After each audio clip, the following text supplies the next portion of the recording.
عمر فاروق نے ساری مقدمے کی کارروائی سننے کے بعد فرمایا اچھا ٹھیک، اتنے میں اس یہودی نے کہا کہ عمر ذرا سوچ لینا کہ اس کا ججمنٹ ہائی کورٹ سے ہو چکا ہے، اب دوبارہ کہیں اپیل کرنے کی ضرورت نہیں، سپریم کورٹ سے ہو چکا، دوبارہ کہیں اپیل کرنے کی ضرورت نہیں، تمہارے رسول نے اس کا فیصلہ کر دیا ہے۔ عمر فاروق نے سنا، پیشانی پر بل پڑ گئے، آنکھیں سرخ ہو گئی، چہرہ تمتما اٹھا ہمارے جلال کے، فرمایا ٹھہر میں ابھی آتا ہوں تیرا فیصلہ۔ گھر میں تلوار لٹکی ہوئی تھی، گئے اور تلوار لے کر کے آئے، اس منافق کا گلا کاٹ دیا۔ شور ہوا عمر نے مسلمان کو قتل کر دیا ہے، مسلمان کو قتل کر دیا ہے، مسلمان کو قتل کر دیا ہے۔ رسول اکرم کی بارگاہ میں مقدمہ پیش کیا گیا، عمر تم نے مسلمان کو قتل کیا ہے؟ یا رسول اللہ میں اس کو تو مسلمان مانتا ہی نہیں ہوں جو آپ کے فیصلے پر راضی نہ ہو۔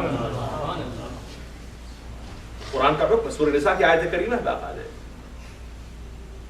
آقاد آیت کریمہ ہے قرآن مقدس کی آیت۔ یا رسول اللہ آپ نے فیصلہ فرمایا تھا اس کے حق میں، یہ میرے پاس جا کر کے دوبارہ فیصلہ کروانا چاہ رہا ہے، میری غیرت ایمانی نے گوارا نہیں ہے کہ میں رسول کے فیصلے کو دوسرا جگہ کہیں پہ چیلنج کیا جا سکتا ہے، اس لیے یہ منافق تھا، میں نے منافق کی گردن ماری۔ یہ تھا وہ انصاف، یہ تھی وہ محبت، یہ تھی وہ عقیدت جو صحابہ کرام کے سینوں کے اندر موجود رہی ہے۔ آج ہم نے اسلام کو سیکنڈری درجہ دے رکھا ہے، ہم اپنے مسائل، اپنی بینیفٹ، اپنے فوائد کے حوالے کو ترجیحات دیتے ہوئے اولیت کا درجہ دیتے ہیں، مصطفیٰ کی محبت کو سیکنڈری اور تھرڈ درجہ دے دیا کرتے ہیں۔ یاد رکھو یہ دنیا ہی رہ جائے گی، حشر میں، قبر میں، نزا کے وقت اگر کوئی کام آئے گا تو صرف اور صرف اور صرف مصطفیٰ کی ذات پاک کام آئے گا۔ اقبال نے کتنا اچھا شعر کہا، خدا کی قسم، الہ العالمین گر تمہیں بینی حسابم ناگزیر، گر تمہیں بینی حسابم ناگزیر از نگاہ مصطفیٰ پنہا بگیر۔ یا اللہ اگر میرا حساب لازمی اور ضروری ہے کہ تم مجھ سے حساب لے تو میری اس حساب کو میرے رسول کی نگاہوں سے چھپا کر کے لے جائے۔ اس بنیاد پر کہ اقبال ایک مجرم ہے، گنہگار ہے، بد کردار ہے، سب کچھ ہے، میں نہیں چاہتا ہوں کہ میرے نامہ اعمال کا دفتر میرے مصطفیٰ کی نگاہوں کے سامنے کھولا جائے، لہذا جب بھی میرا حساب لیا جائے تو رسول کی نگاہوں سے چھپ کر کے لیا جائے۔ یہ عقیدت، یہ محبت، یہ جذبات، یہ عنایات، یہ احترام، یہ کس نے سکھایا ہے؟ یہ تھا وہ اسلام کا جذبہ۔ لہذا رسول اکرم کے حوالے سے یہ فرمایا، علماء نے فرمایا ہے کہ ایسی حدیثیں کہ جن حدیثوں میں کچھ ایسے اذکار ہوں جس سے بعض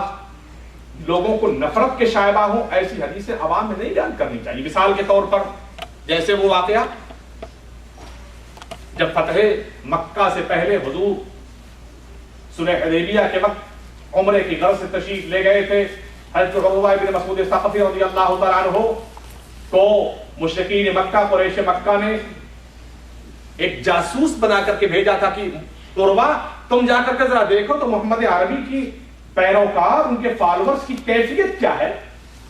عروہ آئے، چھپ چھپ کر کے دیکھا، ابھی اسلام نہیں لائے تھے، بعد میں اسلام لائے، وہ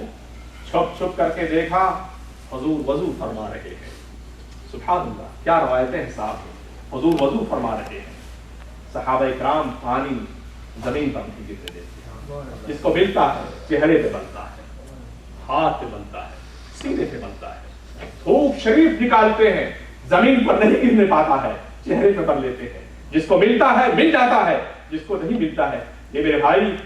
ہم اس کو اپنے ہاتھ کی قریب اس کو لگا دوں، میرے ہاتھ میں اپنے چہرے پہ بن دوں۔ اور لوٹ کر کے جاتے ہیں اور کہتے ہیں کہ اے قریش مکہ، میں نے بہت بڑی بڑی سفارتیں انجام دی ہیں، لیکن میں نے جو جذبہ محمد عربی کے پیروکاروں کے اندر دیکھا ہے، قیصر کے اندر بھی نہیں دیکھا ہے، کسرا کے اندر بھی نہیں دیکھا ہے، مقوقس کے اندر بھی نہیں دیکھا ہے، عزیز مصر کے اندر بھی نہیں دیکھا ہے، لہذا میری بات مان لو کہ مصطفیٰ کے دیوانوں سے چھیڑخانی نہیں کرنا۔ ایسی حدیثیں نہیں بیان کرنا چاہیے اس بنیاد پر کہ ہو سکتا ہے ظاہر سی بات ہم اور آپ اپنے اعتبار سے سوچیں گے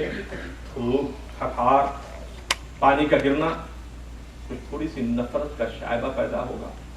اس بنیاد پر ممکن ہے کسی کے زمین کے اندر یہ بات پیدا ہو جائے گی